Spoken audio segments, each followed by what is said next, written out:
Hola a todos. Para algunos estoy haciendo clases en video y aprovechando que tenía el equipo y todo, se me vino un nombre a la mente a colación de todo esto del coronavirus, de lavarse las manos, etcétera, y es Ignaz Semmelweis. ¿Por qué se me vino a la mente? Porque gracias a él ya no nos morimos por lavarnos las manos. Tan catastrófico como se escucha. A lo mejor es un poco menos, pero sí es así. Estamos hablando del siglo XIX, estamos hablando de 1847. En esta época, ni siquiera en este año, en esta época las mujeres morían por un diagnóstico que se conocía como fiebre puerperal.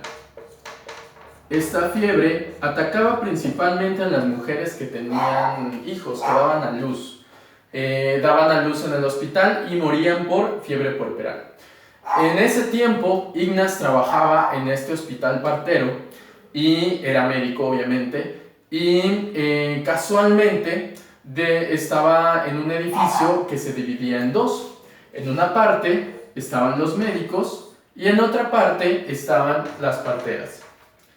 El problema era que la gente veía que había menos tasa de mortalidad en donde estaban las parteras y de hecho también en sus casas había menos tasa de mortalidad, es decir, había menos muertes y donde había médicos había más.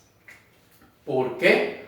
Bueno, precisamente era lo que se preguntaba Semmelweis. Decía, ¿por qué si se supone que nosotros somos médicos y tenemos cierto procedimiento riguroso para poder asistir el alumbramiento de una persona, hay más muertes por esta situación que quienes se supone que no tienen un entrenamiento médico y es un entrenamiento meramente tradicional, que eran las parteras y las comadronas que tenían los hijos ayudaban a tener a los hijos en casa. Entonces, cuando se pregunta esto, empieza a notar algo.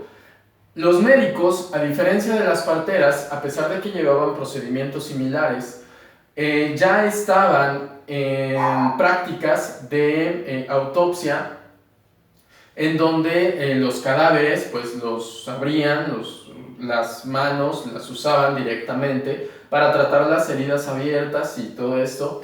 Además de que los instrumentos que se usaban, los instrumentos quirúrgicos los usaban los médicos y las parteras pues usaban otro tipo de instrumentos. Y el instrumento quirúrgico no se lavaba. El instrumento quirúrgico iba así. En ese momento no era algo que causara alarma porque nadie se había dado cuenta del problema que era. Tampoco era como que se lavaran las manos. Ay, voy a ver a un muertito, voy a meter las manos, ahora sí voy a dar a luz porque ya me están hablando. Casi era así. Entonces no se lavaban las manos correctamente. Tal vez sí, pues nada más para quitarse un poco las manchas, pero nada más. Entonces, este hombre empieza a notar esto y empieza a divulgar lo que se había dado cuenta. Empieza a divulgar entre sus colegas doctores toda esta situación. ¿Y qué creen? Que los demás dijeron, sí, cierto, vamos a lavar las manos. Pues no, de hecho lo tiraron al loco.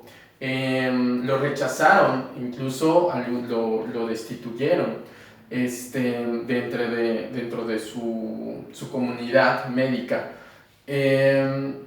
Uno creería que pues a lo mejor ya que ve que los demás doctores ven que Semmelweis tenía razón y que al ver que había más higiene, las muertes disminuían, pues hubieran dadole ese apoyo, ¿no? Pero de hecho no fue así, y una de las teorías es que cuando una persona ve que está cometiendo un error grave, en lugar de decirle a la otra persona y darle las gracias por ya no hacerlo, recrimina a la otra persona por no querer tener la razón, y sobre todo en una época como 1847, en la que la ciencia era lo que se supone pues lo más alto, ¿no?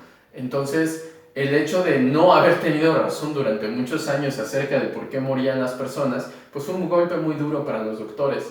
Y lamentablemente Ignaz Semmelweis es ingresado a una institución mental, a una institución médica mental, que tampoco eran muy sanas en ese entonces. Yo creo que más de una vez han visto películas de terror en donde el escenario es en una institución mental abandonada y que los torturaban, etcétera. Bueno, lamentablemente sucedía así y era algo muy común. Incluso los golpes eran una actividad común que se hacía en estas instituciones mentales. Entonces, lamentablemente, Ignaz Semmelweis muere tan solo a 2 semanas después. Me parece que esto es en el 1865, tal vez me equivoco en el año, pero muere a causa de esto, ¿no? Hay muchas teorías de cómo es que murió, no hay en sí un registro fijo, pero se cree que una fue precisamente porque ya estaba mal, y la otra porque recibió palizas ahí en la institución médica. ¿Y por qué estaba mal? Bueno, porque no solamente lo rechazaron, estaba mal porque se le vino a su persona todas las muertes que pudo haber prevenido por el simple hecho de lavarse las manos con una solución de cloro o con una solución de lo que hubiera sido para poder eliminar todos estos gérmenes, que en ese momento no se tenía la noción de lo que eran los gérmenes. Entonces, fue lo que lo destruyó, moralmente, mentalmente, fue lo que lo destruyó y fue lo que lo llevó a la locura. No fue sino hasta 30 años después que la comunidad médica aceptó que de hecho tenía que seguir el procedimiento de lavarse las manos con una solución que pudiera eliminar todos los gérmenes, y más tarde los procedimientos y los protocolos para una cirugía y para cualquier procedimiento médico fueron formalizándose de manera que ya hubiera una asepsia, ¿no? Esta limpieza que Semmelweis otorgó no solamente a la comunidad médica, sino al mundo. Y si no fuera por esta persona, seguiríamos sin lavarnos las manos y seguirían habiendo muchas muertes.